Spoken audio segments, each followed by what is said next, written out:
Hello, आज हम लोग पढ़ने वाले हैं रिएक्ट इंपोर्ट्स के बारे में। और ये इतना इंपॉर्टेंट टॉपिक है कि एक भी सिंगल प्रोजेक्ट आप बिना इसको सीखे नहीं बना सकते। बेसिक से बेसिक प्रोजेक्ट भी आप बना रहे होगे तो इसकी नीड तो आपको पड़ेगी डेफिनेटली। अगर प्रोजेक्ट आप बना रहे हो तो या तो आप कंपोनेंट्स इंपोर्ट कर रहे होगे या फिर आप CSS फाइल यूज़ कर रहे होगे। अब यूज़ करने के लिए इंपोर्ट तो करना पड़ेगा। फिर इमेज इंपोर्ट कर रहे होगे या फिर कोई फंक्शन यूटिलिटी या जिसे आप मॉड्यूल्स भी कह सकते हो वो इंपोर्ट कर रहे होगे, या कोई जेसन फाइल इंपोर्ट करके यूज़ कर रहे हो, या कोई थर्ड पार्टी पैकेज इंस्टॉल कर रहे हो। इंस्टॉल करने के बाद इंपोर्ट भी करना पड़ेगा। फिर उसके बाद हुक्स वगैरह इंपोर्ट कर रहे हो या फॉन्ट वगैरह इंपोर्ट करके यूज़ कर रहे हो। तो बहुत सारी चीज़ें होती है, सब मैं आपको एक सिंगल वीडियो में बताने वाला हूँ। अब कुछ चीज़ें हैं यहाँ पे जो आपको डायरेक्टली अभी तो समझ में नहीं आएगी, जैसे कि ये थर्ड पार्टी पैकेज वाला। आपको ये तो समझ में नहीं आएगा भी एक्सियोस क्या है, ब्राउज़र राउटर क्या है, डेफिनेटली समझ नहीं आ रहा होगा। मुद्दा क्या है, इंपोर्ट सीखना। ठीक है, तो वो सीखेंगे। जो समझ नहीं आ रहा है बिल्कुल रहने देना। अभी 5, 6, 7 लेक्चर्स हमारे पूरे के पूरे ऐसे ही होने वाले हैं जिसमें कि मैं बस आपको सिखा रहा हूँ, बेसिक बिल्ड कर रहा हूँ। ठीक है, तो बहुत ज़्यादा लोड नहीं लेना। अरे ये तो समझ ही नहीं है। अभी बहुत सारी चीज़ें ऐसी है जो आगे रिपीट होने वाली है और उसमें हम लोग डेप्थ में घुसने वाले हैं। ठीक है, बिहाइंड द सीन क्या इंजीनियरिंग हो रखी है वो सीखना है। तो अभी से इतना ज़्यादा परेशान नहीं होने लग जाना है। तो रिएक्ट इंपोर्ट्स, सबसे पहले तो हम लोग कंपोनेंट्स सीखने वाले हैं। ये कंपोनेंट्स को कैसे एक्सपोर्ट इंपोर्ट कर सकते हैं और ये बहुत ज़्यादा इंपॉर्टेंट है। तो यहाँ पे मैं कोड में आ जाता हूँ फटाफट। लेक्चर 7 है हमारा रिएक्ट इंपोर्ट्स। इसके पहले हमने ये सारी की सारी चीज़ें कर रखी है और यहाँ पे मैंने वीट से ये फोल्डर स्ट्रक्चर पहले से जनरेट करवा रखा है। तो आपने अगर नहीं कर रखा है तो कर लेना। काफ़ी सारे लेक्चर से मैं यही बता रहा हूँ, तो वापस से मैं रिपीट नहीं करने वाला। तो यहाँ पे वीट वाले साइट पे जाना, वहाँ पे आपको कमांड मिल जाएगा इंस्टॉलेशन का। वो कमांड टर्मिनल पे कॉपी पेस्ट करना, ये फोल्डर स्ट्रक्चर आपके पास आ जाएगा। नहीं आ रहा है तो पिछले लेक्चर में या जो सेटअप्स वगैरह फोल्डर स्ट्रक्चर वाला लेक्चर था, ये वाला 3rd लेक्चर आप देख लो जाके। तो यहाँ पे SRC में हमारा app.jsx है और इसको मैंने पूरा का पूरा क्लीन कर रखा है पहले से, ताकि टाइम वेस्ट ना हो। और मैं यहाँ पे इसको रन भी कर रखा है मैंने। ठीक है, देख रहे हो आपका कितना टाइम बचा रहा हूँ मैं अब। तो डेफिनेटली टाइम भी बहुत ज़्यादा इंपॉर्टेंट है। अगर मैं यहाँ पे हेडिंग लिखता हूँ ऐप, तो यहाँ पे क्या हमें ऐप दिख रहा होगा, ये लो ऐप दिख रहा है हमें। वाओ, दैट मीन्स ये प्रोजेक्ट हमारा रन कर रहा है। हाँ, तो हमें सीखना क्या है? हमें सीखना है कि सबसे पहले तो कंपोनेंट कैसे इंपोर्ट कर सकते हैं और एक्सपोर्ट कर सकते हैं। तो एक्सपोर्ट इंपोर्ट सीखना है डेफिनेटली, बट उसके पहले मैं आपको थोड़ा सा गाइडेंस दे दूं कि अगर आपको डिटेल में सीखना है ना एक्सपोर्ट इंपोर्ट, तो एक मॉड्यूल्स वाला लेक्चर होगा। ठीक है, मॉड्यूल्स वाला लेक्चर JS का होगा। आप यूट्यूब पे सर्च करना प्रीमियम JS एंड वहाँ पे आपको लेक्चर मिल जाएगा मॉड्यूल्स वाला, 40 मिनट का। देख लेना, पूरा का पूरा एक्सपोर्ट इंपोर्ट, डिफरेंट तरह के जो एक्सपोर्ट इंपोर्ट होते हैं वो सब आपको क्लियर हो जाएगा। यहाँ पे तो जो रिएक्ट में यूज़ हो रहा है वो सिर्फ हम सीखने वाले हैं, वहाँ पे आपको सब क्लियर हो जाएगा। खैर, अभी यहाँ पे देखते हैं। तो यहाँ पे जो है हम लोग ना मॉडर्न वाला इंपोर्ट यूज़ करने वाले हैं। मॉडर्न एक्सपोर्ट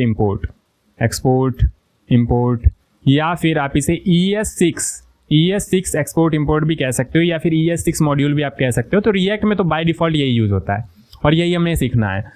तो ध्यान ये रखना कि कोई भी एक फाइल से दूसरे फाइल, अच्छा एक्सपोर्ट इंपोर्ट करना ही क्यों है?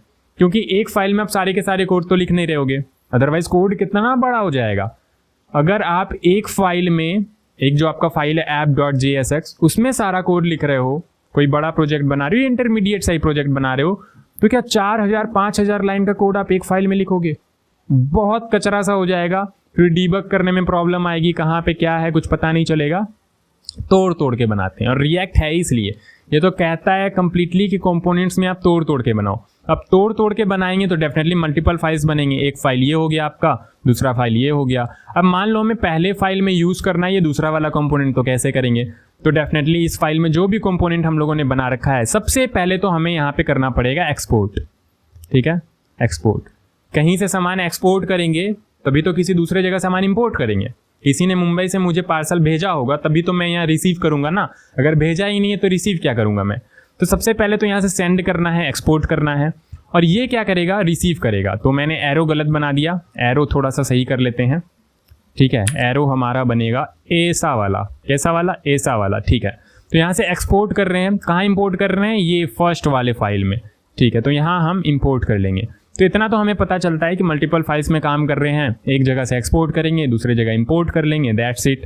अब एक्सपोर्ट जो करने का तरीका होगा, ध्यान से समझना मेरी बात, एक्सपोर्ट इंपोर्ट तो करेंगे ही, लेकिन एक्सपोर्ट जो करने का तरीका होगा वो 2 तरीका हो सकता है। 2 तरीका, 2 बोल रहे हो ना, हाँ 2 तरीका। सबसे पहला तरीका आपका हो सकता है डिफॉल्ट एक्सपोर्ट का, डिफॉल्ट एक्सपोर्ट का। दूसरा जो तरीका हो सकता है वो हो सकता है आपका नेम्ड एक्सपोर्ट का।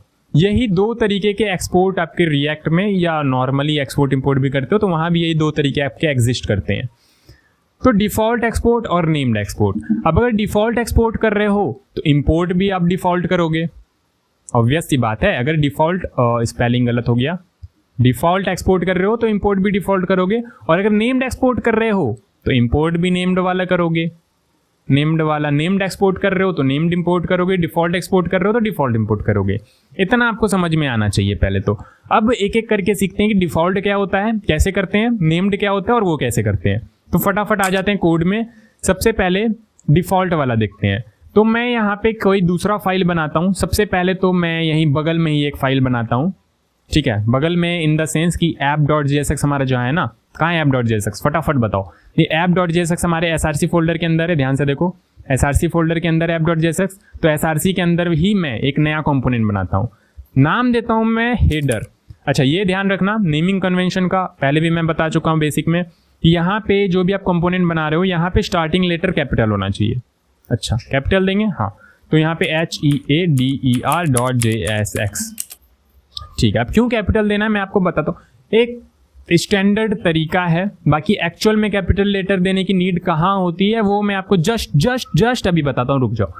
तो यहाँ पे मैं एक फंक्शन बना रहा हूँ, ठीक है, फंक्शन मैंने बनाया, और डेफिनेटली कंपोनेंट क्या है, फंक्शन है जहाँ पे हम लोग HTML वगैरह भी लिख सकते हैं, ठीक है। तो एक फंक्शन मैंने बनाया, नाम दे देता हूँ मैं हेडर, HEADER। अच्छा, मैं स्मॉल में दे सकता हूँ क्या, चलो मैं यहाँ भी स्मॉल देता हूँ, पहले स्मॉल देके आपको दिखाता हूँ। क्यों नहीं देना चाहिए वो मैं आपको दिखाता हूँ, ठीक है।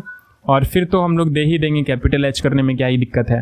तो हेडर, और यहाँ पे अच्छा ये जरूरी है कि यहाँ पे जो फाइल का नाम देंगे यहाँ पे भी वही दे, नहीं, ऐसा कोई नीड नहीं है। यहाँ पे जो फाइल का नाम दोगे, यहाँ पे मान लो आपने हेडर दिया, यहाँ पे आपने नैप बार दे दिया, कोई दिक्कत वाली बात नहीं है। लेकिन स्टैंडर्ड प्रैक्टिस क्या है, यहाँ पे भी वही देना है, यहाँ पे भी वही देना है, ठीक है। स्टैंडर्ड प्रैक्टिस सीखेंगे, पहले गंदा तरीका से सीख लेते हैं, गंदे तरीके से सीख लेंगे तो अच्छा तरीका भी आ जाएगा। ऑलराइट, तो यहाँ पे अब क्या करेंगे, रिटर्न करते हैं, एक H1 ही रिटर्न करते हैं, और यहाँ पे लिखते हैं हेडर है ये। तो जहाँ पे भी ये हेडर वाला कंपोनेंट हम यूज़ कर रहे होंगे वहाँ पे क्या रेंडर होना चाहिए, ये H1 जिसके अंदर लिखा हुआ है हेडर है ये। अग्री करते हो इस बात से, हाँ, जहाँ भी ये यूज़ करेंगे वहाँ पे ये रेंडर हो जाएगा, ठीक है। तो अब ये वाला कंपोनेंट जो मैंने यहाँ पे बनाया हेडर फाइल के अंदर, वो मुझे app.jsx में यूज़ करना है। मैं कैसे करूँगा, सबसे पहले तो मुझे यहाँ पे एक्सपोर्ट करना पड़ेगा इस कंपोनेंट को।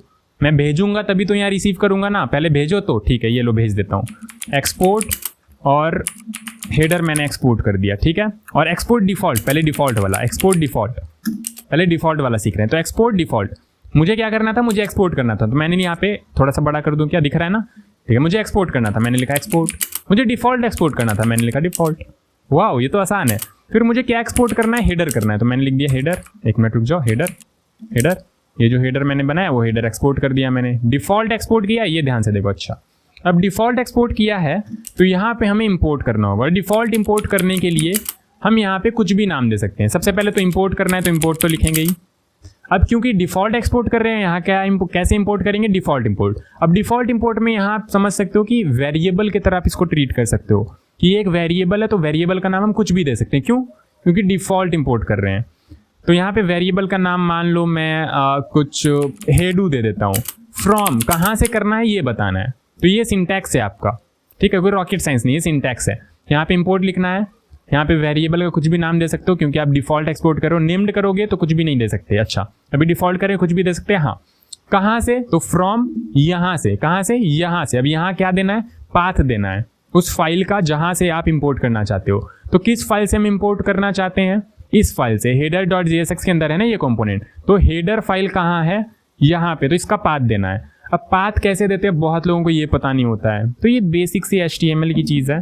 आई बिलीव आप रिलेटिव पाथ, एब्सोल्यूट पाथ पढ़ के आ रहे हो, और अगर नहीं आ रहे हो थोड़ा सा मैं आपको बता देता हूँ कि app.jsx कहाँ है अभी आपका, src फोल्डर के अंदर। अग्री करते हो, हाँ।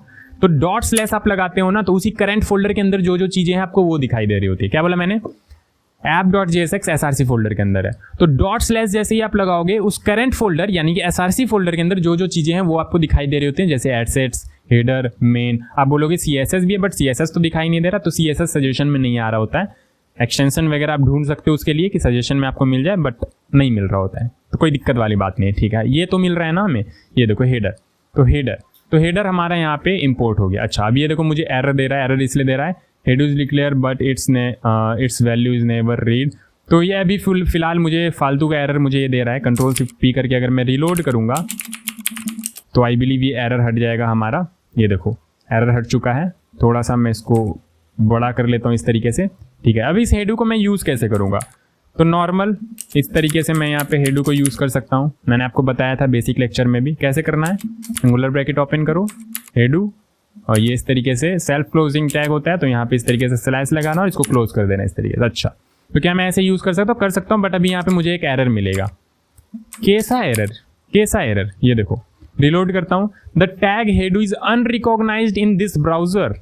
If you mean to render React component, start its name with an uppercase letter। अगर आपका मतलब React component से है, जो कि हाँ है, React component ही है ना ये, तो अगर आपका मतलब React component से है तो आप उसको अपर केस लेटर में डिफाइन करो। आपने स्मॉल में किया, यहाँ पे स्टार्टिंग लेटर आपका अपर केस होना चाहिए, यही कहना चाह रहा है ये। स्टार्ट जो होगा वो अपर केस लेटर से होगा। ठीक है, तो अगर मैं यहाँ पे कैपिटल लेटर कर दूँ H और यहाँ पे फिर मैं इस तरीके से हेडू दे दूँ, तो क्या ये काम करेगा? वाओ, ये काम कर रहा है और एरर भी गायब हो गया। तो एरर कहाँ पे आता है? बस यहाँ पे आता है। ऐसा नहीं है कि आप यहाँ पे स्मॉल लेटर दे दोगे तो एरर आएगा, नहीं। यहाँ पे अगर आप स्मॉल लेटर दे दोगे तो एरर आएगा। तो यहाँ पे आपको कैपिटल देना होता है। अब यहाँ पे कैपिटल देना है तो डेफिनेटली इंपोर्ट आप कैपिटल लेटर में ही करोगे। अब इंपोर्ट कैपिटल लेटर में करोगे तो ये अच्छा थोड़ी लगता है कि यहाँ कैपिटल रख रहे हो, यहाँ स्मॉल रख रहे हो, तो यहाँ भी कैपिटल ही कर दो। अब यहाँ कैपिटल करने के लिए ये तो आपका फाइल का नाम है ना, ये देखो हेडर वाला जो फाइल है ये तो फाइल का नाम है, तो इसको कैपिटल करने के लिए आपको इसको कैपिटल करना पड़ेगा, हेडर। अच्छा, अब इसको कैपिटल कर दिया तो अब यहाँ पे ऑटोमेटिक कैपिटल हो गया। वाओ, ये तो VS कोड का पावर है। ठीक है, ये ऑटोमेटिक कैपिटल हो गया। अगर नहीं हुआ होगा तो आप कर लेना। देखो अब सजेशन में आपको वही कैपिटल H वाला हेडर मिल रहा है। ठीक है, अब ये कैपिटल हो गया तो इसके अंदर जो हमने ये हेडर स्मॉल में लिख रखा है अच्छा थोड़ी लग रहा है। काम तो कर रहा है, हालांकि ये काम तो कर रहा है, कोई एरर नहीं है, बट अच्छा थोड़ी लग रहा है। यहाँ हमने इस तरीके से कैपिटल में दिया, यहाँ कैपिटल में दिया, अब यहाँ अंदर स्मॉल। यूनिफॉर्म रखना अच्छी बात है। ठीक है, तो यहाँ पे भी हेडर, तो ये स्टैंडर्ड तरीका है करने का। बाकी एरर कहाँ आता है? एरर बस यहाँ पे आता है। यहाँ पे आपने कैपिटल कर दिया, दैट्स गुड, काम करेगा आपका। ठीक है, लेकिन थोड़ा यूनिफॉर्म रखो। अब यहाँ पे हेडर है तो आप यहाँ पे भी हेडू क्यों बोल रहे हो? ठीक है, गर्लफ्रेंड थोड़ी है आपकी, तो यहाँ पे हेडर नाम दे दो। तो यहाँ पे ये अब प्रॉपरली काम कर रहा है। वाह, पहले भी कर रहा था बट अब थोड़ा सा बढ़िया है। यहाँ पे भी हमने हेडर दिया है, इसके अंदर भी हमने यहाँ पे हेडर लिखा है। यहाँ पे हेडर को एक्सपोर्ट कर रहे हैं, हेडर को इंपोर्ट कर रहे हैं और यहाँ पे हेडर को यूज़ कर रहे हैं। अच्छा लगता है। अच्छा, ठीक है, तो ये हो गया डिफ़ॉल्ट वाला। हाँ, ये हो गया डिफ़ॉल्ट वाला एक्सपोर्ट और डिफ़ॉल्ट वाला इंपोर्ट। तो डिफ़ॉल्ट वाले में फ़ायदा ये है कि आप यहाँ पे कुछ भी नाम दे सकते हो, तो आपको एरर नहीं मिला। ठीक है, अदरवाइज स्मॉल में आप यूज़ कर रहे होते और यहाँ पे स्मॉल में आपको इंपोर्ट करना होता तो फिर तो आप यहाँ पे यूज़ ही नहीं कर पाते ना। नेम्ड एक्सपोर्ट करते तो यहाँ पे एज इट इज़ नाम देना होता है। यहाँ पे जो आपने स्मॉल h दिया है यहाँ पे भी स्मॉल h देना होता है, तो एरर मिल रहा होता आपको। तो डिफ़ॉल्ट का यही फ़ायदा है कि यहाँ पे आप कोई भी नाम दे सकते हो। अब नुकसान ये है कि एक बारी में एक ही डिफ़ॉल्ट एक्सपोर्ट इंपोर्ट कर सकते हो। ये क्या कहा आपने? मैंने ये कहा कि एक बारी में एक ही कंपोनेंट आप डिफ़ॉल्ट एक्सपोर्ट कर सकते हो और एक कंपोनेंट ही एक्सपोर्ट कर रहे हो तो एक ही कंपोनेंट रिसीव भी करोगे। अच्छा, तो यहाँ पे मैं दूसरा कंपोनेंट अगर बनाऊं, फंक्शन कार्ड इस तरीके से, ठीक है, रिटर्न, तो कंपोनेंट में ना स्टैंडर्ड अप्रोच यही है कि आप कैपिटल लेटर में लिखो। फंक्शन होता तो हम यहाँ पे स्मॉल में लिख रहे होते, बट ये कंपोनेंट है तो यहाँ स्टार्टिंग का लेटर हम कैपिटल ही देते हैं। ये बढ़िया अप्रोच है। बाकी एरर कहाँ आता है वो मैंने आपको बता दिया, फिक्स करने का तरीका भी बता दिया। ठीक है, तो यहाँ पे रिटर्न कर देते हैं, एक H1 ही रिटर्न करते हैं, कोई दिक्कत वाली बात नहीं है। और यहाँ पे लिख देते कार्ड है ये, तो जहाँ पे भी ये कार्ड रेंडर होगा वहाँ पे ये कार्ड है ये आ जाएगा। अग्री करते हो ना? हाँ, ठीक है। तो अब मैंने तो डिफ़ॉल्ट में तो हेडर एक्सपोर्ट कर रखा है, अब मैं कार्ड को कैसे करूँगा? अगर मैं दोबारा से बोलूँगा एक्सपोर्ट डिफ़ॉल्ट कार्ड तो ये मुझे देगा एरर। हाँ, ये काम ही नहीं करेगा, ये मुझे देगा एरर। देखो दोनों में एरर आ गया। ये एरर ये कह रहा है कि a module can not have multiple default exports. एक मॉड्यूल में आप मल्टीपल डिफ़ॉल्ट एक्सपोर्ट तो नहीं कर सकते। ठीक है, ये एक सिंगल फाइल में, सिंगल मॉड्यूल में आप मल्टीपल डिफ़ॉल्ट एक्सपोर्ट नहीं कर सकते। एक डिफ़ॉल्ट एक्सपोर्ट आपने कर दिया, दूसरा आप नहीं कर सकते। ठीक है, तो अब क्या करेंगे, डिफ़ॉल्ट तो एक बारी में एक ही कर सकते हैं। हाँ, अब अगर आपको और भी मल्टीपल चीज़ें करनी है तो एक तो आपने डिफ़ॉल्ट बना दिया, एक ही को चूज़ करके डिफ़ॉल्ट बना सकते हो, बाकी को आप नेम्ड एक्सपोर्ट करना पड़ेगा आपको। नेम्ड एक्सपोर्ट कैसे करते हैं, तो ज़्यादा कोई खास बात नहीं है, आगे में बस यहाँ पे एक्सपोर्ट लिख दो फंक्शन के आगे। ओके, ये डिफ़ॉल्ट नेम्ड एक्सपोर्ट हो गया क्या? हाँ, और ये वाला जो काम कर रहे हो ना आप यहाँ पे इस तरीके से लिख के, इसको भी आप इस तरीके से एक्सपोर्ट डिफ़ॉल्ट यहाँ पे भी लिख सकते थे, एक्सपोर्ट डिफ़ॉल्ट इस तरीके से भी लिख सकते थे। ये देखो, अच्छा इस तरीके से भी लिख सकते हैं। हाँ, और किस तरीके से लिख सकते हैं, इस तरीके से एक्सपोर्ट डिफ़ॉल्ट हेडर। ठीक है, अब ये वापस अगेन एरर देगा कि can not have multiple default export, क्योंकि आपने यहाँ पे भी कर दिया और यहाँ पे भी कर दिया। इसको कमेंट कर दो, एक ही सिंटैक्स यूज़ करो, या तो ऐसे कर लो या तो ऐसे कर लो, एक ही बात है ना। ठीक है, तो ऐसे भी कर सकते हैं। और नेम्ड एक्सपोर्ट के लिए सिर्फ एक्सपोर्ट लिखना है। देखो, डिफ़ॉल्ट के लिए हमने यहाँ पे सिर्फ डिफ़ॉल्ट लगा दिया बीच में, नेम्ड के लिए हम यहाँ पे बीच में डिफ़ॉल्ट नहीं लगाते हैं, सिर्फ एक्सपोर्ट लिखते हैं आगे, ये एक्सपोर्ट हो गया। अच्छा, एक्सपोर्ट हो गया। अब इसे रिसीव कैसे करेंगे, तो रिसीव करने के लिए आपको करना होता है यहाँ पे डी स्ट्रक्चर। पढ़ा है ना डी स्ट्रक्चर, मैंने बोला था डी स्ट्रक्चर पढ़ लेना बहुत इंपॉर्टेंट है। तो यहाँ पे कॉमा लगाएंगे डी स्ट्रक्चर के लिए, यहाँ पे इस तरीके से ऑब्जेक्ट बनाएंगे। और ऑब्जेक्ट क्यों बनाएंगे, क्योंकि मुझे पता है कि नेम्ड एक्सपोर्ट हम जब भी करते हैं, जितना भी कंपोनेंट हम एक्सपोर्ट कर रहे हैं वो एक ऑब्जेक्ट के अंदर आ जाता है कलेक्टिवली।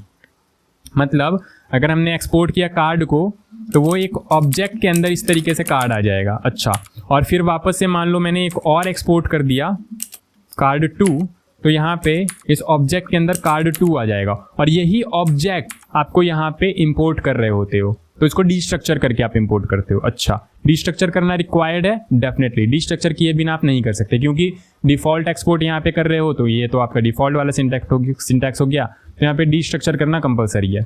ठीक है, तो डी स्ट्रक्चर करने के लिए बेसिकली आपके पास इस तरीके से ऑब्जेक्ट आ रहा था जिसमें कार्ड था, कार्ड 2 था, तो डी स्ट्रक्चर करने के लिए क्या करोगे, यहाँ पे सिंपली इस तरीके से कार्ड लिखो। दो सजेशन भी मिल रहे हैं, मैं अगर यहाँ पे कंट्रोल स्पेस भी इंटर करूँ ना, कंट्रोल स्पेस, तो यहाँ सजेशन मिल रहे हैं कि कार्ड है आपके पास, कॉमा लगाओ, फिर कंट्रोल स्पेस इंटर करो, कार्ड 2 है आपके पास, फिर कॉमा लगा के कंट्रोल स्पेस इंटर करोगे तो नहीं, अब कुछ नहीं है यहाँ पे। तो यही दो आपके पास थे, समझ आ रहा है ना। देखो, इस तरीके से आपका ये क्यूब वाला सिंबल बना हुआ था जो भी आपका कंपोनेंट रहता है। अच्छा, तो ये हमने कर लिया नेम्ड एक्सपोर्ट। अब नाम यहाँ पे बहुत कंपलसरी है एग्जैक्ट देना। यहाँ पे आपने कार्ड 2 दे रखा है तो यहाँ पे भी कार्ड 2 ही देना होगा, यहाँ पे आपने कार्ड दे रखा है तो यहाँ पे भी आपको कार्ड ही देना होगा। ठीक है, ये स्टार्टिंग कंपोनेंट वाला मैं बस थोड़ा सा ज़्यादा खींच के आपको बता रहा हूँ, अच्छे से समझ में आ जाए, उसके बाद बाकी सारी चीज़ें सिंपल हैं, तुरंत समझ में आ जाएगा। ऑल राइट, तो समझ में आया आपको, यूज़ कैसे करेंगे वैसे ही। ये हो गया आपका कार्ड और ये हो गया आपका कार्ड 2। ऑल राइट, तो यहाँ पे ये देखो आपका पास कार्ड है ये और ये कार्ड है ये, और एक्चुअली सेम इसलिए आ रहा है क्योंकि यहाँ पे हमने कार्ड 2 नहीं लिखा है। तो अब यहाँ पे देखो कार्ड है ये और ये कार्ड 2 है ये। अच्छा, आया क्या, समझ में आया क्या। डिफ़ॉल्ट एक्सपोर्ट के लिए एक्सपोर्ट डिफ़ॉल्ट लगाते हैं यहाँ पे, ये देखो। अब यहाँ पे करो या फिर नीचे में इस तरीके से कर दो, और इसमें कैसे करेंगे, नीचे में यहाँ पे तो हम इस तरीके से कर पा रहे थे अलग लाइन में, अब इसको मुझे अलग कहीं यहाँ पे एक्सपोर्ट करना हो तो कैसे करेंगे, तो कर सकते हो आप यहाँ पर से इस तरीके से एक्सपोर्ट हटाओ, यहाँ पर से इस तरीके से एक्सपोर्ट हटाओ, और यहाँ पे इस तरीके से एक्सपोर्ट करो, I am so sorry, export करो। अब यहाँ पे क्या मुझे इस तरीके से कार्ड इस तरीके से करना होगा क्या, कार्ड नहीं, ये एरर देगा। यहाँ पे आपको इस तरीके से ऑब्जेक्ट बना के करना होता है। अच्छा, अगर यहाँ पे डायरेक्टली सिर्फ एक्सपोर्ट लिखोगे तो ऑटोमेटिक ऑब्जेक्ट के अंदर डाल देता है उसे, लेकिन अगर आपको खुद से करना है तो यहाँ पे इस तरीके से ऑब्जेक्ट के अंदर इस तरीके से कार्ड और यहाँ पे कार्ड 2। दैट्स वाई बोल रहा था मैं कि यहाँ पे ऑब्जेक्ट आप भेज रहे होते हो तो यहाँ पे डी स्ट्रक्चर करना जरूरी है। समझ में आता है ना ऑब्जेक्ट डी स्ट्रक्चरिंग। थोड़ा सा देखो बताता हूँ। Let obj is equal to, यहाँ पे आपके पास कुछ नेम है मानस कुमार लल, और यहाँ पे कुछ एज है समथिंग लाइक 21। अब इसको आपको यूज़ करना है तो आप कैसे करोगे, हर जगह आपको ओबीजे डॉट नेम करके नेम को एक्सेस करना पड़ेगा, ओबीजे डॉट एज करके एज को एक्सेस करना पड़ेगा। क्यों ना हम सिर्फ नेम और एज करके एक्सेस कर लें, तो उसके लिए आपको ऐसे करना पड़ेगा, वेरिएबल बनाना पड़ेगा। Let name is equal to obj dot name, let age is equal to obj dot age.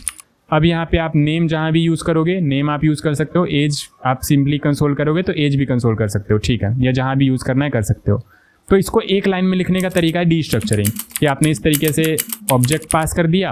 अब ऑब्जेक्ट के अंदर कौन कौन सी कीज़ है, तो नेम है और एज है, तो नेम और एज को निकाल लो। यहाँ पे नेम निकल गया, एज निकल गया, और इसको हटा दो। तो ये हो गया छोटा सा सिंटेक्स, प्यारा सा। ठीक है, समझ में आता है, ठीक है, नहीं तो छोड़ो, फिर आपने जावा स्क्रिप्ट नहीं पढ़ा तो फिर अब मैं क्या कर सकता हूँ। जावा स्क्रिप्ट थोड़ा बहुत तो करना था या समझ में आ गया होगा आई बिलीव, और अगर थोड़ा बहुत और डेप्थ में समझना है तो प्लीज़ जाओ डिस्ट्रक्चरिंग देख लो, मॉड्यूल्स वाला लेक्चर जावा स्क्रिप्ट में है वो देख लो, और फिर और अच्छे से आपको समझ में आएगा। तो मैंने सजेस्ट किया था कि सीक्वेंस में वो भी देखते रहो और ये भी देखते रहो तो मज़ा आएगा। ठीक है, तो इस तरीके से कर सकते हैं। तो एक बार रिकैप कर लो फटाफट। डिफ़ॉल्ट एक्सपोर्ट के लिए ऐसा कर सकते हैं, यहाँ पे नाम कुछ भी दे सकते हो और यहाँ पे आप नाम चेंज कर सकते हो अगर डिफ़ॉल्ट कर रहे हो तो। नेम्ड एक्सपोर्ट के लिए आपके पास अगेन 2 तरीके हैं, यहाँ पे आप एक्सपोर्ट लिखो, ठीक है, और यहाँ पे आप एक्सपोर्ट लिखो तो एक कलेक्टिवली ऑब्जेक्ट के अंदर कंबाइन होकर आपका एक्सपोर्ट हो रहा होता है। तो इंपोर्ट करते टाइम आप इस तरीके से डीस्ट्रक्चर करके इंपोर्ट कर सकते हो और यूज़ कर सकते हो। ठीक है, अदरवाइज आपको यहाँ पे नहीं करना है तो यहाँ पे आप फंक्शन बनाते जाओ और लास्ट में इस तरीके से सबको एक साथ एक्सपोर्ट कर दो। अच्छा, क्या हो अगर मैं यहाँ पे डिफ़ॉल्ट एक्सपोर्ट ना करूँ तो, और यहाँ पे मैं हेडर को एक्सेस करने की कोशिश करूँ तो यहाँ पे मुझे मिलेगा एरर। क्या एरर मिलेगा, रिलोड करते हैं तो ये देखो ये साइट भी हमारा फट चुका है। The request module does not provide an export name default. तो डिफ़ॉल्ट एक्सपोर्ट तो कर ही नहीं रहे हैं, तो यहाँ पे डिफ़ॉल्ट इंपोर्ट कैसे कर रहे हैं, तो डिफ़ॉल्ट इंपोर्ट आप हटा दो और इसको कमेंट कर दो। तो अब यहाँ पे एरर आपको आई बिलीव नहीं मिल रहा होगा। ठीक है, तो डिफ़ॉल्ट एक्सपोर्ट करोगे तभी आप डिफ़ॉल्ट इंपोर्ट कर सकते हो, अदरवाइज नहीं। ओके, समझ में आता है।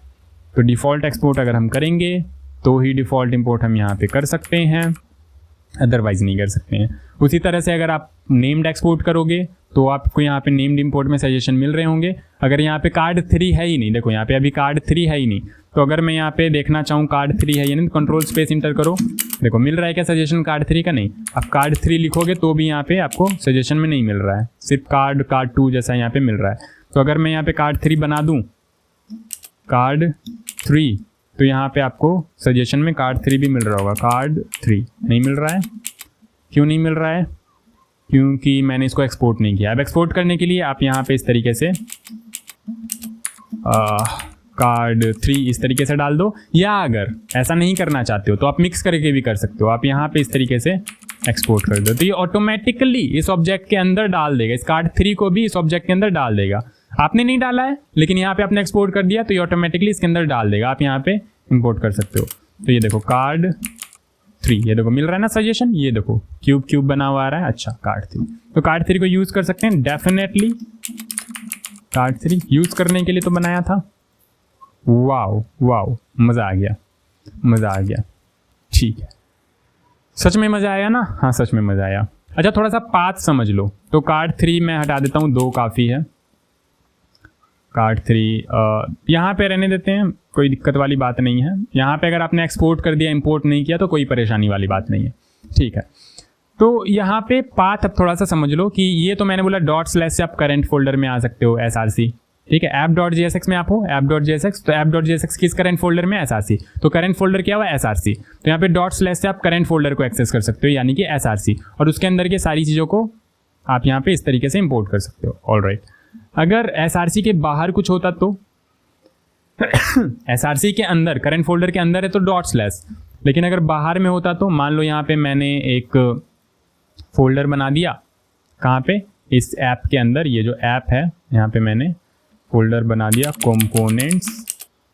ऑलराइट, और फोल्डर स्ट्रक्चर अगर थोड़ा सा दिक्कत हो रहा है कि यहाँ पे इस तरीके से /ऐप क्यों आ रहा है, तो आई बिलीव आपको देख लेना चाहिए फोल्डर स्ट्रक्चर वगैरह। ठीक है, तो कंपोनेंट्स के अंदर अब मैं ये हेडर को डाल देता हूँ। ये वाला जो हेडर था इसको मैं यहाँ बाहर कंपोनेंट्स के अंदर डाल देता हूँ। ओके, जैसे मैंने बाहर डाला ये देखो ऑटोमेटिकली यहाँ पे इंपोर्ट हमारा फिक्स भी हो गया। ठीक है, ये VS कोड का पावर है कि यहाँ पे ऑटोमेटिकली इंपोर्ट फिक्स भी हो गया। मैंने बाहर डाला तो VS कोड ने देखा कि अरे इसने तो बाहर डाल दिया, तो यहाँ पे इंपोर्ट इसने फिक्स कर दिया। क्या फिक्स किया, ./ लगा दिया इसने। ./ हम लोग कर रहे थे बट इसने ./ किया, यानी कि इससे हमें ये समझ आता है कि अगर करंट फोल्डर के अंदर रहना है तो ./ लगाएंगे, और अगर करंट फोल्डर यानी कि SRC वाला जो फोल्डर है उससे बाहर जाना है, अब जरूरी नहीं है कि SRC वाला ही हमेशा करंट फोल्डर हो। करंट फोल्डर हम ये देख के डिसाइड करते हैं, जैसे app.jsx है ना, तो app.jsx किस फोल्डर के अंदर है, तो SRC के अंदर है, तो SRC करंट फोल्डर हुआ। तो करंट फोल्डर के अंदर हमें एक्सेस करने के लिए ./, करंट फोल्डर के बाहर जाने के लिए ./। ठीक है, तो अब देखो यहाँ बाहर वाला फोल्डर यानी कि ऐप वाले फोल्डर के अंदर सारी की सारी चीज़ें हमें दिख रही है। तो ऐप वाले फोल्डर के अंदर ये कंपोनेंट्स, तो कंपोनेंट्स/हेडर।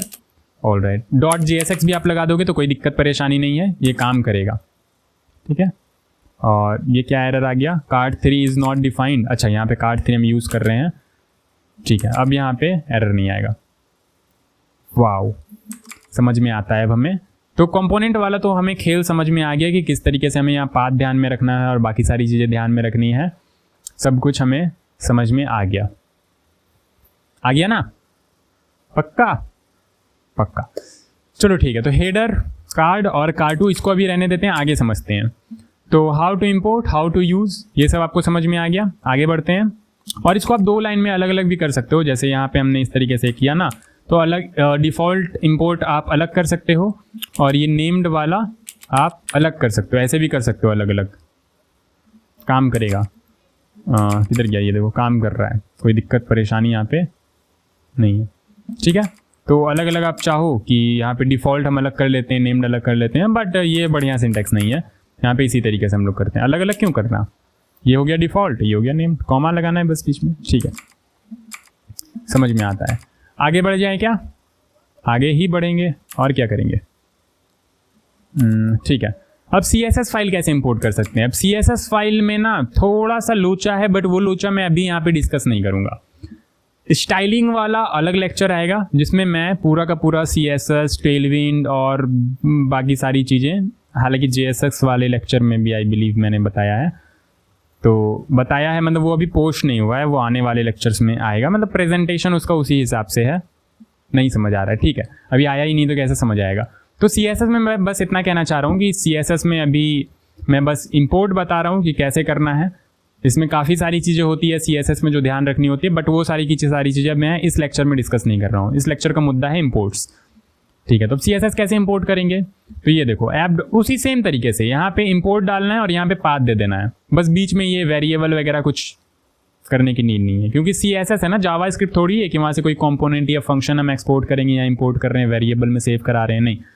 CSS आपने इंपोर्ट कर दिया, दैट मीन्स पूरा का पूरा CSS एक बारी में यूज़ हो रहा है।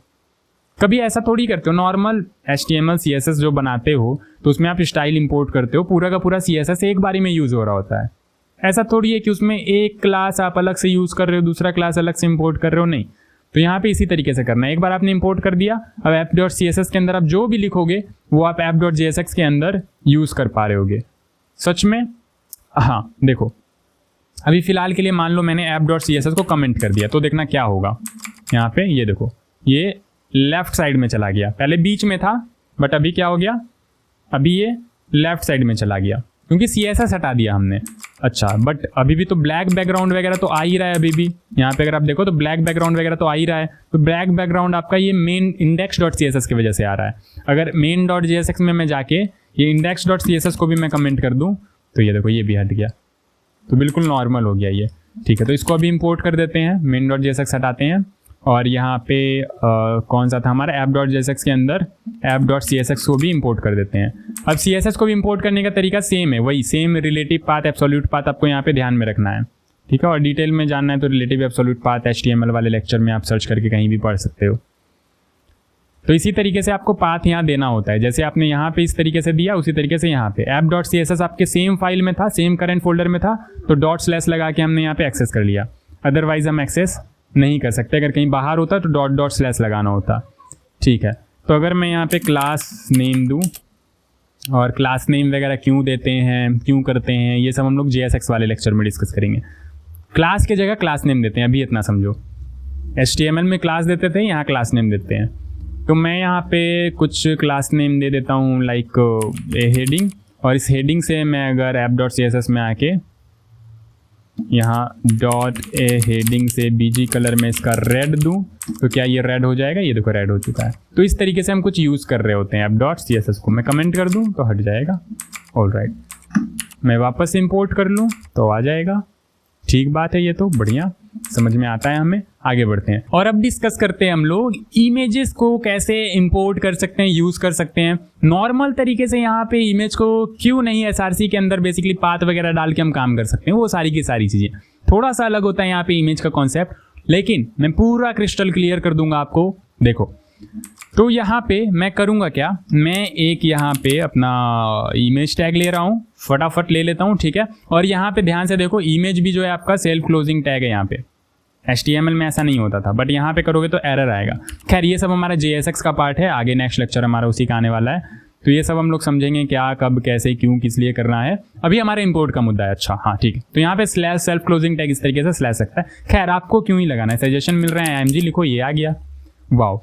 तो अब जो नॉर्मल HTML में आप करते थे, क्या करते थे फटाफट बताओ। तो नॉर्मल HTML में हम ऐसा करते थे कि यहाँ पे अभी हम लोग किस करंट फोल्डर के अंदर SRC, तो SRC के अंदर एसेट्स है, एसेट्स के अंदर हमारा ये रिएक्ट वाला लोगो है, ठीक है। तो हमें अगर उसे यूज़ करना है तो हम क्या करेंगे, डॉट स्लैश करंट फोल्डर के अंदर यानी कि SRC के अंदर, उसके अंदर है हमारा एसेट्स, सजेशन नहीं मिल रहे हैं, मिलने भी नहीं चाहिए ठीक है, स्लैश, उसके बाद है हमारा react डॉट svg। तो क्या हमारा इमेज यहाँ पे आ चुका होगा, क्या हमारा इमेज आ चुका होगा, इमेज टैग तो आ चुका है, थोड़ा सा हमें चेंजेस दिखाई दिए, थोड़ा सा शिफ्ट हुआ UI, बट अगर नहीं दिखाई दिए कोई दिक्कत वाली बात नहीं है। दिक्कत वाली बात ये है कि इमेज हमारे यहाँ पे नहीं आया, इमेज हमारे यहाँ पे रेंडर नहीं हुआ। वाई? पाथ तो हमने करेक्ट दिया है, पाथ तो आपने करेक्ट दिया है, बट यहाँ पे रिएक्ट की थोड़ी सी वर्किंग है, वो समझना इंपॉर्टेंट है। पब्लिकली ये किस तरीके से सर्व हो रहा है, लाइक मैंने आपको बताया था फोल्डर स्ट्रक्चर में कि पब्लिक फोल्डर के अंदर जो भी चीज़ें आप लिखते हो वो पब्लिकली सर्व हो रही होती है। जैसे कि यहाँ पे vid.svg है, तो आप यहाँ पे अगर ब्राउज़र में आके, कहाँ गया हमारा ब्राउज़र, ये है, सिर्फ /vid.svg लिखोगे, वो सब नहीं लिखना है आपको, /public/vid.svg नहीं, सिर्फ /vid.svg लिखोगे, क्योंकि वो पब्लिकली सर्व हो रहा है, पब्लिक फोल्डर के अंदर है। तो जो भी पब्लिक फोल्डर के अंदर होता है वो पब्लिकली सर्व हो रहा है, तो आप डायरेक्टली उसके अंदर जो भी है, लाइक vid.svg है तो हम यहाँ पे लिखेंगे vid.svg। अगर पब्लिक फोल्डर के अंदर कोई और फोल्डर होता, एसेट्स का मान लो, तो assets/vid.svg हम लोग लिखते हैं, ठीक है। बट कोई फोल्डर नहीं है पब्लिक के अंदर, सिर्फ vid.svg है, तो हम यहाँ पे vid.svg लिखेंगे, और ये देखो vid.svg का आइकन हमारे पास यहाँ आ रहा है। दैट मीन्स कि vid.svg हमारा यहाँ पे पब्लिक फोल्डर के अंदर है, तो वो पब्लिकली सर्व हो रहा है। तो हम यहाँ पे, क्योंकि ये पब्लिकली सर्व हो रहा है, तो हम vid.svg को तो डायरेक्टली यूज़ कर सकते हैं, ./vid.svg। अच्छा, यहाँ पे हमें दिख रहा होगा क्या, तो दिख रहा होगा डेफिनेटली। यहाँ पे वापस से आ जाओ स्लैश वाले पे, ये देखो हमारा इमेज लग चुका है। वाओ वाओ, तो ये तो पब्लिक के अंदर था तो लग गया, ये तो पब्लिक के अंदर था तो लग गया। तो क्या हमें पब्लिक के अंदर ये एसेट्स को डालना पड़ेगा, और फिर हम यहाँ पे इस तरीके से ./assets/react.svg कर पाएंगे। हाँ, एसेट्स के अंदर react.svg है, तो अभी क्या हमें react.svg दिख रहा होगा, हाँ दिख रहा है। वाओ, तो अगर हम यहाँ पे अब assets/react.svg करें तो यहाँ पे दिख रहा होगा, हाँ तो यहाँ पे दिख रहा है, क्योंकि ये ब्राउजर में सर्व हो पा रहा है, तो इसलिए हमें यहाँ पे दिख रहा है। और अगर SRC के अंदर डाल दे इसको, SRC के अंदर, तो ये इस तरीके से थोड़ा ब्राउज़र में सर्व नहीं हो रहा होता है, तो हम यहाँ पे इस तरीके से एक्सेस नहीं कर सकते हैं। अच्छा, तो कैसे करेंगे, तो इंपोर्ट करके करेंगे। नहीं, ऐसे भी कर सकते हैं, एक तरीका है, पता है क्या, कि पूरा का पूरा आप यहाँ पे पाथ दे दो। पूरा का पूरा पाथ मतलब ये ऐप जो है आपका, ठीक है, ऐप के अंदर क्या है, SRC के अंदर क्या है, एसेट्स के अंदर क्या है, react.svg। तो अगर आप यहाँ पे पूरा का पूरा पाथ दोगे ना, स्लैश क्या था पाथ, SRC के अंदर एसेट्स और यहाँ पे react.svg, तो अभी यहाँ पे देखो ये आइकन दिख रहा है। दैट मीन्स अगर मैं ये वाला पाथ यहाँ पे यूज़ करूँ, ये वाला पाथ मैं अगर यहाँ पे यूज़ करूँ, तो ये हमारा काम करेगा कि या तो स्लैश हटा दो या तो डॉट स्लैश लगा दो, ठीक है, दोनों में से कोई एक काम करो, तो हमारे ये काम करेगा क्या, ओके ये काम कर रहा है हमारा। जबकि हम SRC के अंदर ही हमारा एसेट्स है और एसेट्स के अंदर react.svg है, तो अब ये हमारा काम कर रहा है। लेकिन ./assets लिख रहे थे तो काम नहीं कर रहा था। तो डिपेंड करता है रिएक्ट आपका किस तरीके से ब्राउजर पे सर्व कर रहा है, पूरी की पूरी इंटरनल वर्किंग पे ये डिपेंड करता है, ठीक है। बट यहाँ पे एक और तरीका है जो मैं आपको बताऊंगा, और एडवांस चीज़ें आगे जाके हम काफ़ी सारी चीज़ें इंटरनल वर्किंग पे डिस्कस कर रहे होंगे, तो अभी आपको परेशान नहीं होना है। अभी जो मैं आपको बता रहा हूँ वो समझते जाना है कि पब्लिक फोल्डर के अंदर तो पब्लिकली सर्व हो रहा था, तो ./vid.svg हमने क्या काम कर रहा था। लेकिन SRC के अंदर, करंट फोल्डर तो हमारा SRC है, तो SRC के अंदर ./assets सिर्फ अगर ऐसा कर रहे थे हम लोग, तो ये क्यों काम नहीं कर रहा था, क्योंकि रिएक्ट उसको सर्व इस तरीके से कर रहा था, तो हमें ये पाथ देना ज़रूरी है, ठीक है। लेकिन इसका बढ़िया तरीका पता है क्या, इंपोर्ट वाला। इंपोर्ट कर लो आप, यहाँ पे वेरिएबल का नाम कुछ भी दे दो, लाइक मैं रिएक्ट लोगो नाम दे देता हूँ, फ्रॉम, कहाँ से करना है, तो अब यहाँ पे वही पाथ आपको देना है, कौन सा पाथ? करंट फोल्डर हमारा एसआरसी है, तो एसआरसी के अंदर हमारे पास एसेट्स है, एसेट्स के अंदर आपके पास react.svg एक्सटेंशन बहुत इंपॉर्टेंट है यहाँ पे इंपॉर्टेंट नहीं था बट यहाँ पे इंपॉर्टेंट है, ठीक है। तो अब ये रिएक्ट लोगो हमें यहाँ पे यूज़ करना है। अब हमें वेरिएबल इंजेक्ट करना है यहाँ पे, तो वेरिएबल इंजेक्ट करने के लिए क्या करते हैं, बेसिक लेक्चर में मैंने बताया था वेरिएबल इंजेक्ट करने के लिए हम यहाँ पे इस तरीके से करली ब्रेसेस ओपन क्लोज करते हैं। दैट मीन्स यहाँ पे हम अब जावा स्क्रिप्ट यूज़ करने वाले हैं, तो यहाँ पे हम ये वेरिएबल डाल सकते हैं रिएक्ट लोगो। और रिएक्ट लोगो के अंदर क्या है, वो लोगो है, कहाँ से आ रहा है, इस पाथ से, इस फाइल से, ठीक है। तो अब ये काम कर रहा होगा क्या, हाँ ये काम कर रहा। तो परफेक्ट तरीका क्या है, पब्लिक के अंदर रख के काम करना है या फिर एसआरसी के अंदर ही रखना है लेकिन पूरा का पूरा पाथ देना है, या फिर एसआरसी के अंदर ही रख के इस तरीके से इंपोर्ट करके काम करना है। बढ़िया तरीका क्या है, बढ़िया तरीका यही है, इंपोर्ट वाला। ओके, तो इंपोर्ट वाले तरीके से यूज़ करेंगे, डेफिनेटली इंपोर्ट वाले तरीके से यूज़ करेंगे। तो इमेजेस भी हमें समझ में आया, हालांकि थोड़ा बहुत कन्फ्यूजन भी रह गया क्योंकि हम नए नए हैं, तो ऑब्वियस सब बातें कन्फ्यूजन रहना भी चाहिए। प्रोजेक्ट्स वगैरह करेंगे तो और ज़्यादा क्लियरिटी मिलेगी, जब मल्टीपल इमेजेस मल्टीपल फाइल्स में होंगे, फोल्डर्स में होंगे, वहाँ से इंपोर्ट एक्सपोर्ट कर रहे होंगे, सब क्लियर हो जाएगा, ठीक है। तो अभी तक हमने क्या सीखा, अभी तक हमने सीखा कि ये कंपोनेंट्स के लिए आपके पास दो तरीके होते हैं, एक तो डिफ़ॉल्ट और एक नेम्ड। डिफ़ॉल्ट में आप नाम कुछ भी दे सकते हो और एक बारी में एक ही चीज़ एक्सपोर्ट कर सकते हो, एक ही इंपोर्ट कर सकते हो। नेम्ड में आप नाम कंपलसरी है, जो नाम से आप वहाँ एक्सपोर्ट कर रहे होगे वही नाम से आपको इंपोर्ट करना होगा डी स्ट्रक्चर करके, क्योंकि जब आप एक्सपोर्ट कर रहे होते हो तो कलेक्टिवली एक ऑब्जेक्ट के अंदर पास हो रहा होता है वो, तो कलेक्टिवली एक ऑब्जेक्ट के अंदर क्योंकि पास हो रहा है तो ऑब्जेक्ट को डी स्ट्रक्चर करके आपको यूज़ करना कंपलसरी हो जाता है। ऑल राइट, फिर उसके बाद जो हम लोग CSS फाइल में है तो हमने CSS फाइल में देखा कि नॉर्मल तरीका है, बस वहाँ पे वेरिएबल ये नेम्ड एक्सपोर्ट जैसा कुछ नहीं होता है, एक बार ही आपने इंपोर्ट किया पूरा का पूरा CSS काम कर रहा है, ठीक है। पाथ सेम तरीके से देना होता है। इमेजेस में थोड़ा सा अलग था, इमेजेस में था कि रिएक्ट हमारा सर्व कैसे कर रहा है फाइल, जिस तरीके से वो फाइल हमारा ब्राउजर पे सर्व कर रहा है उसी तरीके से हम एक्सेस कर सकते हैं। तो इंस्टीड की आप याद रखो कि किस तरीके से सर्व कर रहा है वही फाइल पाथ आप वहाँ पे लगाओ, बढ़िया तरीका है आप इंपोर्ट कर लो। क्या कर लो, इंपोर्ट कर लो। इंपोर्ट कर लो तो फाइल पाथ आप वही रिलेटिव फाइल पाथ डालो, जिस तरीके से आप नॉर्मल इंपोर्ट करने में डाल रहे थे वही रिलेटिव पाथ आपको डालना है, एक वेरिएबल में सेव कर लो इस तरीके से और उसको यहाँ पे जावा स्क्रिप्ट की तरह यहाँ पे यूज़ कर लो। That's it. सिंपल था क्या? अरे बिल्कुल सिंपल था, मज़ा आ गया, मज़ा आ गया। अब मॉड्यूल्स, अब ये कौन सा मॉड्यूल है, एक्सपोर्ट इंपोर्ट वाला मॉड्यूल नहीं। मॉड्यूल्स को हम फंक्शंस भी बोलते हैं, यूटिलिटीज़ भी बोलते हैं, ये भी आपको आई बिलीव पता हो, ठीक है। ये बेसिक सी चीज़ें हैं कि काफ़ी बार हम फंक्शन को या फाइल को काफ़ी बार हम मॉड्यूल बोल देते हैं या एक फंक्शन को हम मॉड्यूल बोल देते हैं, तो डिपेंड करता है कि आप किस तरीके से कहाँ क्या किस इंटेंशन के साथ बोल रहे हो, ठीक है। टेक्निकल टर्म्स हैं बस, तो ये सारी की सारी चीज़ों पे बहुत ज़्यादा आपको नहीं पढ़ना है। तो फंक्शन को बेसिकली कोई एक फंक्शन बना रहे हैं या यूटिलिटी बना रहे हो तो उसको एक्सपोर्ट इंपोर्ट कैसे करेंगे, सेम तरीका है, सेम एग्जैक्ट सेम तरीका है। अब जो फंक्शन आप बना रहे होगे तो डेफिनेटली आप JS फाइल में बना रहे होगे इस तरीके से, लाइक यहाँ पे मैं बनाऊँ utilities.js, ठीक है। अब यहाँ पे मैं एक फंक्शन बनाऊँ इस तरीके से, फंक्शन सम नाम का, ये a, b लेगा और हमें रिटर्न कर रहा होगा a+b। अब मुझे इसे एक्सपोर्ट करना है तो वही सेम तरीका, दो तरीका है, या तो एक्सपोर्ट डिफ़ॉल्ट कर लो, एक्सपोर्ट डिफ़ॉल्ट, या फिर इस तरीके से आप सम को एक्सपोर्ट कर दो, नेम्ड एक्सपोर्ट कर दो। तो मान लो मैंने नेम्ड एक्सपोर्ट कर दिया तो यहाँ app.jsx में मुझे सम यूज़ करना है तो मैं इसको सबसे पहले क्या करूँगा, इंपोर्ट करूँगा। और नेम्ड एक्सपोर्ट मैंने किया तो नेम्ड इंपोर्ट करना पड़ेगा। फ्रॉम कहाँ से, तो ./utilities.js, पाथ बिल्कुल वैसे ही देना, इसमें भी इंपोर्ट वाले में सब में पाथ आपको वैसे ही देना होता है, ठीक है। अब यहाँ पे कौन सा फंक्शन था, तो सम, देखो सजेशन में मुझे मिल भी रहा है। और इस सम को मुझे यहाँ पे मान लो यूज़ करना है तो यहाँ पे मैं इस सम को यूज़ भी कर सकता हूँ। ये दो पैरामीटर ले रहा था a, b, तो मान लो 1, 2 दे दिया मैंने, तो ये रिटर्न करेगा मुझे सम, तो यहाँ लेट रिजल्ट के अंदर मैं स्टोर करा लेता हूँ और CLG करता हूँ रिजल्ट।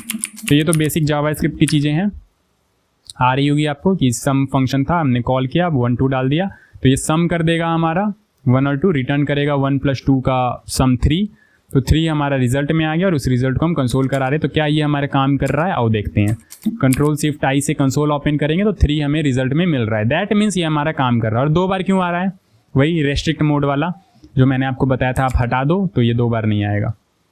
ये main.jsx के अंदर आप ये स्ट्रिक्ट मोड हटा दो तो वो एक बार ही आ रहा होगा, ठीक है। बहुत बढ़िया, तो ये भी आपको समझ में आ गया।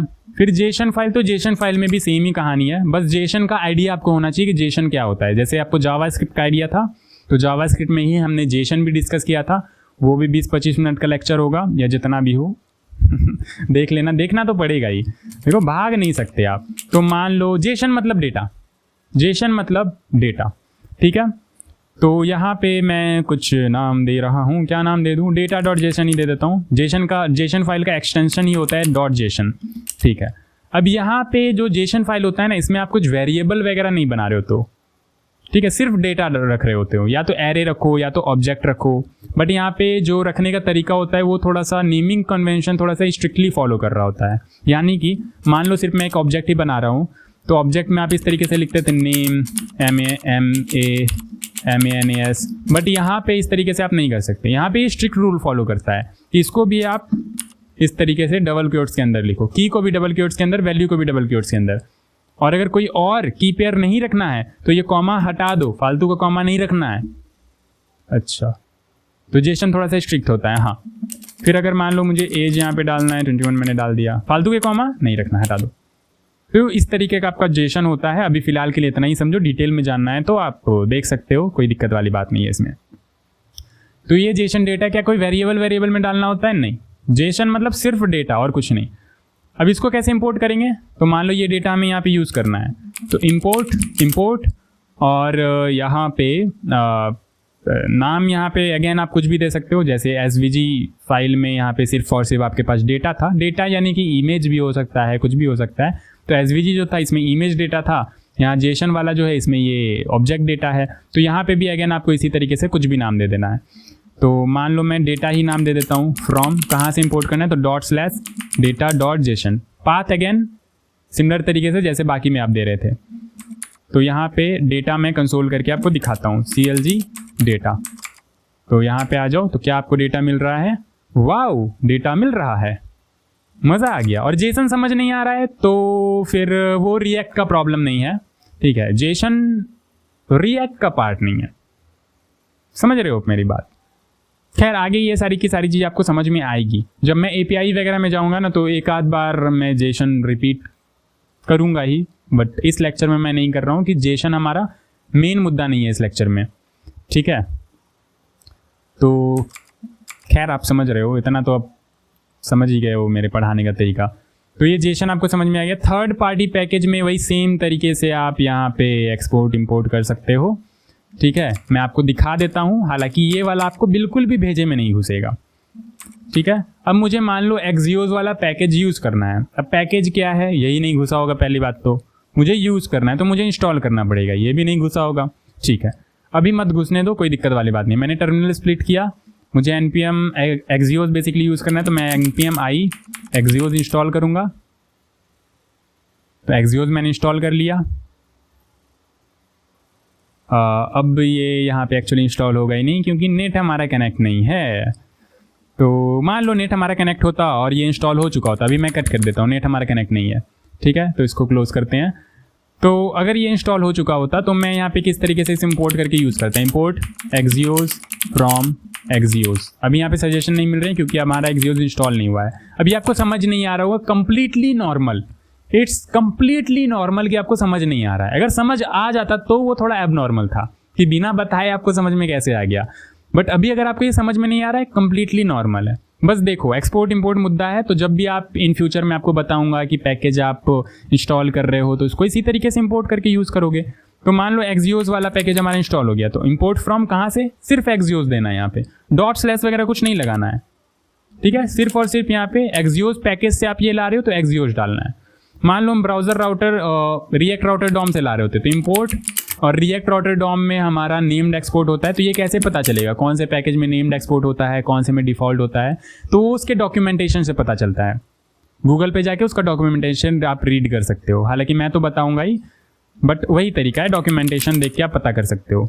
तो रिएक्ट देखो यहाँ पे जैसे ये रिएक्ट डॉम इंस्टॉल है तो यहाँ पे मुझे सजेशन मिल रहा है ना, रिएक्ट डॉम रिएक्ट। उसी तरीके से अगर हमारा रिएक्ट राउटर डॉम इंस्टॉल होता तो रिएक्ट राउटर डॉम यहाँ पे हमारा सजेशन मिल रहा होता, और यहाँ पे इस तरीके से ब्राउज़र राउटर ये भी सजेशन में मिल रहा होता, और हम यहाँ पे इस तरीके से नेम्ड इंपोर्ट कर रहे होते। पता कैसे चलेगा, डॉक्यूमेंटेशन से।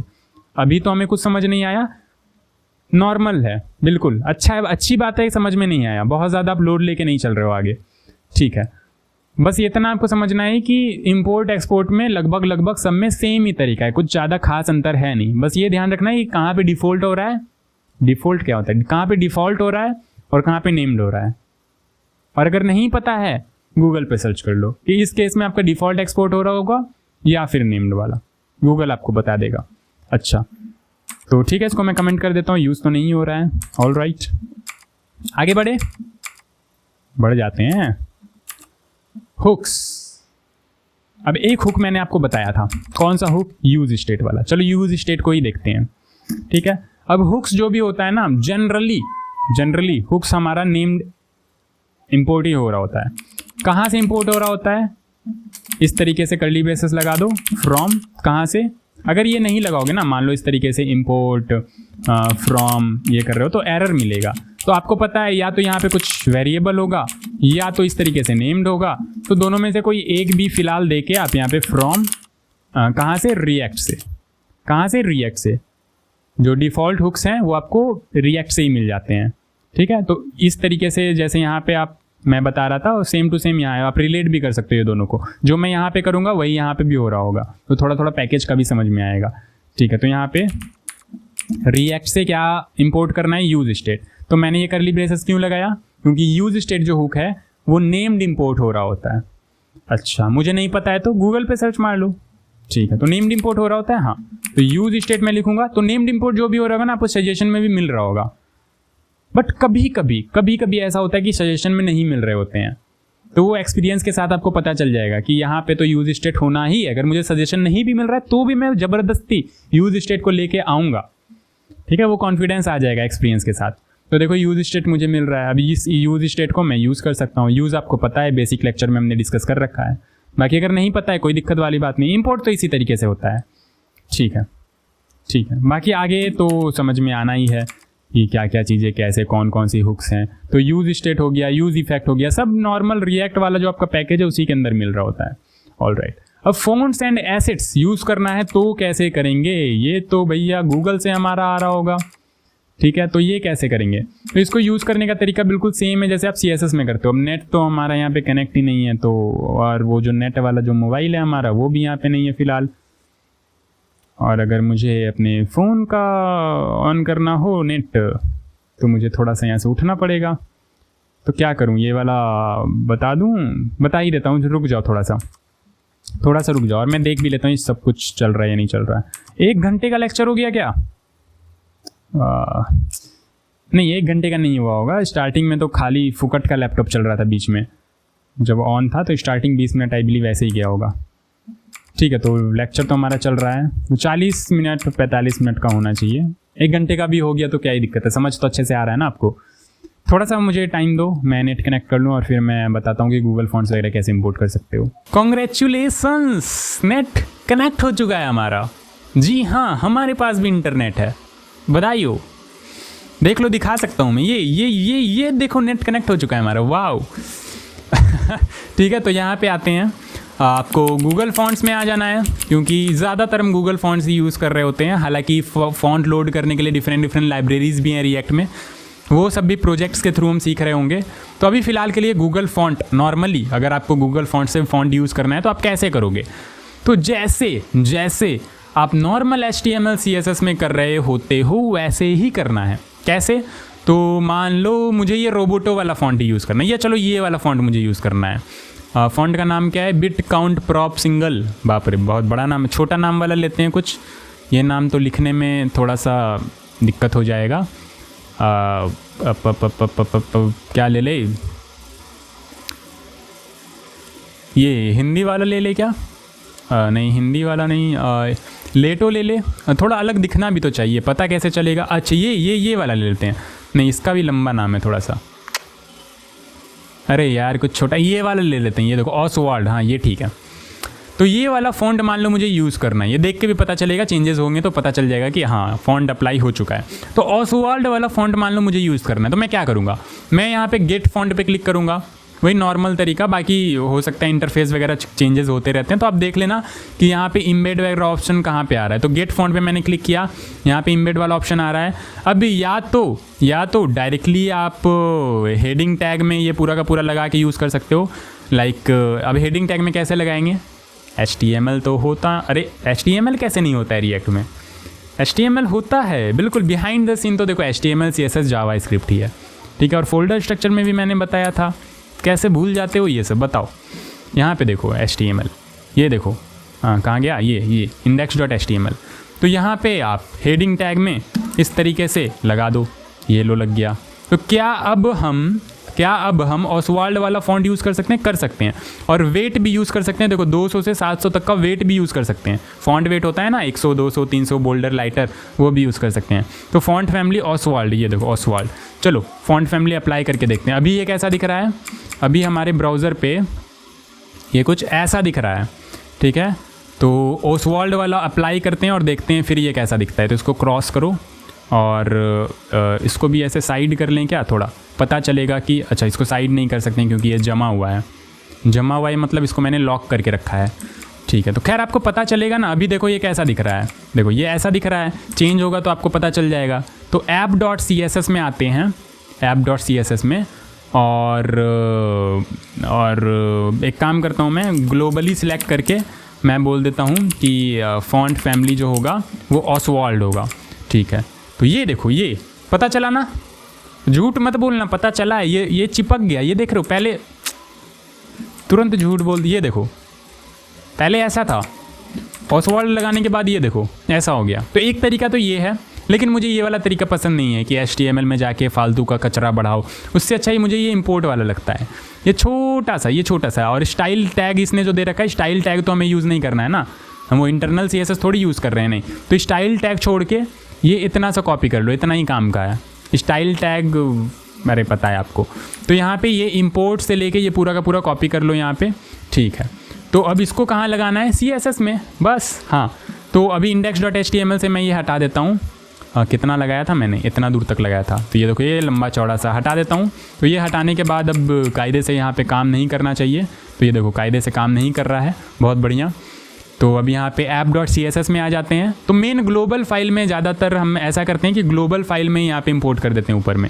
हालांकि app.css में भी करोगे तो भी चलेगा, सबसे ऊपर में यहाँ आके इंपोर्ट कर दो, ठीक है। ये लो, ये मैंने किया इंपोर्ट, और मैं यहाँ पे यूज़ भी कर रहा हूँ फॉन्ट फैमिली ऑसवाल्ड। तो यहाँ पे हमारा वाओ, तो ये दोनों तरीका है करने का। अभी ये रिएक्ट का पार्ट नहीं था, बेसिकली नॉर्मल HTML CSS में जैसे करते हो वैसे ही यहाँ भी करना है। अलग तरीका भी है, ठीक है, अलग तरीका भी है, हालांकि वो भी बढ़िया तरीका है। लाइब्रेरी में आप फॉन्ट पैक वगैरह लोड करके यूज़ कर सकते हो, तो किसी को पता भी नहीं चलेगा आप कौन सा फॉन्ट यूज़ कर रहे हो, ठीक है। इसको तो निकालने का बहुत सारे तरीका है कि आप फॉन्ट देख सकते हो यहाँ पे कौन सा फॉन्ट यूज़ हो रहा है। तो काफ़ी सारे और अच्छे तरीके हैं, तो वो मैं बताऊँगा। अभी फ़िलहाल के लिए तो उम्मीद करता हूँ आपको समझ में आ गया होगा। एक बार रिकैप ले लो फटाफट, रिकैप ले लो। पेन कहाँ गया हमारा, ये रहा। तो मैंने क्या बोला, अभी तक तो कुछ नहीं बोला है, अब बोल रहा हूँ। देखो मैंने बोला कि 2 तरीके होते हैं। डिफ़ॉल्ट नेम, डिफ़ॉल्ट करते वक्त आप कुछ भी नाम दे सकते हो और एक बारी में एक ही कर सकते हो डिफ़ॉल्ट, एक ही कंपोनेंट। नेम्ड में आप मल्टीपल कंपोनेंट एक बारी में एक फाइल से एक्सपोर्ट कर सकते हो, इंपोर्ट कर सकते हो। इंपोर्ट करते वक्त आपको डीस्ट्रक्चर करना होता है, क्यों? क्योंकि एक्सपोर्ट करते वक्त वो एक कलेक्टिवली ऑब्जेक्ट के अंदर, ऑब्जेक्ट के फॉर्मेट में आपको सेंड कर रहा होता है। तो रिसीव करते वक्त आप डीस्ट्रक्चर कर लो, ऑल राइट। फिर उसके बाद हमने देखा कि CSS को इंपोर्ट करने का तरीका बड़ा सिंपल है, इंपोर्ट लगाना है, पाथ दे देना है, ठीक है। फिर उसके बाद इमेज में मैंने देखा कि वो रिएक्ट पे डिपेंड करता है कि वो किस तरीके से सर्व कर रहा है। पब्लिक फाइल को वो पब्लिकली सर्व कर रहा होता है, पब्लिक फोल्डर के अंदर जो भी होता है वो पब्लिकली सर्व हो रहा होता है, तो डायरेक्टली आप एक्सेस कर सकते हो उसको। लेकिन अगर SRC फोल्डर के अंदर कुछ है तो पूरा का पूरा SRC वाला पाथ आपको मेंशन करना पड़ेगा, तब काम कर पा रहे होगे। तो उससे बढ़िया तरीका है नॉर्मल, अगर यूनिफॉर्म रखना है सारी की सारी चीज़ें, तो आप ये तरीका यूज़ करो, इंपोर्ट वाला। और अक्सर यही यूज़ करते हैं कि यहाँ पे इस तरीके से हमने किया इंपोर्ट, वेरिएबल में सेव कराया, इस तरीके से यहाँ पे वेरिएबल में सेव करा, और इस तरीके से यहाँ पे करली ब्रेसेस लगा के जावास्क्रिप्ट वाले तरीके से यूज़ कर लिया, ठीक है। फिर फंक्शन वगैरह वही सेम तरीका, जैसे कंपोनेंट कर रहे थे वैसे ही फंक्शन भी कर लेंगे यहाँ पे, नेम्ड और डिफ़ॉल्ट, और यूज़ कर लेंगे। जेसन फाइल में कुछ नहीं, जैसे आपका इमेज क्या हो जाता है ये कभी कभी। इमेज जो है आपका डेटा ही तो था, इमेज में वो डिफ़ॉल्ट नेम्ड वगैरह कुछ नहीं हो रहा था, डेटा था, तो हम वहाँ पे वेरिएबल का कुछ भी नाम दे सकते थे। वैसे ही जेसन फाइल में भी आपका डेटा होता है, वही ऑब्जेक्ट और एरे ही होता है, बट थोड़ा स्ट्रिक्ट फॉर्मेट में। नेमिंग कन्वेंशन थोड़ा सा स्ट्रिक्ट होता है, ठीक है। तो वो जेसन डेटा को हम एक वेरिएबल में सेव कर लेंगे, डेटा को यूज़ कर सकते हैं। All right. Third party packages वही सेम जो नॉर्मल रिएक्ट में इनबिल्ट पैकेजेस होते हैं उसको जैसे यूज़ करते हो इंपोर्ट करके, वैसे ही। बस ध्यान ये रखना है कि कहाँ पे डिफ़ॉल्ट हो रहा है, कहाँ पे नेम्ड हो रहा है। पता है कैसे चलेगा? गूगल से, ठीक है। मैं बताऊंगा, बट आप इन फ्यूचर अपने से खुद से प्रोजेक्ट बिल्ड करो तो कैसे पता चलेगा? गूगल से। भूल जाते हो तो क्या करना है? गूगल करना है। ऑल राइट, आता है, ठीक है। कर भी चुके हैं हम लोग कि नॉर्मल रिएक्ट वाले पैकेज से हम इस तरीके से नेम्ड इंपोर्ट करके यूज़ कर सकते हैं। और फॉन्ट तो रिएक्ट का था ही नहीं, वो तो हमने CSS HTML में जो किया था वही सेम यहाँ पे भी किया, तो कोई दिक्कत परेशानी वाली बात है नहीं। तो कुछ इस तरीके से हम सारी की सारी चीज़ें कर सकते हैं। अब ये सारी की सारी चीज़ें मैंने कलेक्टिवली एक जगह इसलिए आपको बता दी क्योंकि यही वो बेसिक चीज़ें हैं जिनके वजह से लोग प्रोजेक्ट बिल्ड नहीं कर पा रहे होते हैं। ऑब्वियस सी बात है, आप सोच के देखो, एक मिनट रुको।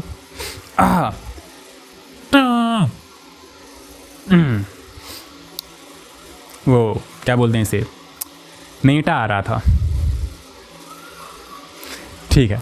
तो आप खुद सोच के देखो कि यही सारी की सारी चीज़ें हैं जो यूज़ हो रही होती है एट द एंड, ठीक है। एक प्रोजेक्ट आप बना रहे हो, क्या यूज़ करोगे? इमेज। अब इमेज जैसे किया वैसे ही वीडियो भी, गिफ फाइल भी करना है तो वैसे ही इमेज हो गया, वीडियो हो गया, फॉन्ट्स वगैरह यूज़ कर रहे होगे, कंपोनेंट्स वगैरह एक्सपोर्ट इंपोर्ट कर रहे होगे, यही सारी की सारी चीज़ें जिससे प्रोजेक्ट बनती है। अब ये अगर आ गया तो प्रोजेक्ट एटलीस्ट तो खुद से थोड़ा बहुत ट्राई तो कर पा रहे होगे ना। लेकिन अगर ये नहीं आएगा तो आप एक्सपोर्ट इंपोर्ट में ही फंस जाओगे।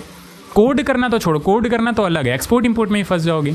इंपोर्ट ही नहीं कर पा रहे होगे, फॉन्ट यूज़ नहीं कर पा रहे होगे, इमेज यूज़ नहीं कर पा रहे होगे, तो प्रोजेक्ट कैसे बनाओगे? तो ये बेसिक चीज़ें हैं जो कि मैं आपको थोड़ा सा स्ट्रॉन्ग करना चाहता हूँ आपकी। फिर उसके बाद आगे तो हमें जाना ही है एडवांस चीज़ों में, और डेफिनेटली जाएंगे भी, और लाइट भी कट चुकी है, तो अभी के लिए तो इतना ही। फिर मिलते हैं नेक्स्ट लेक्चर में, तब तक के लिए बाय बाय।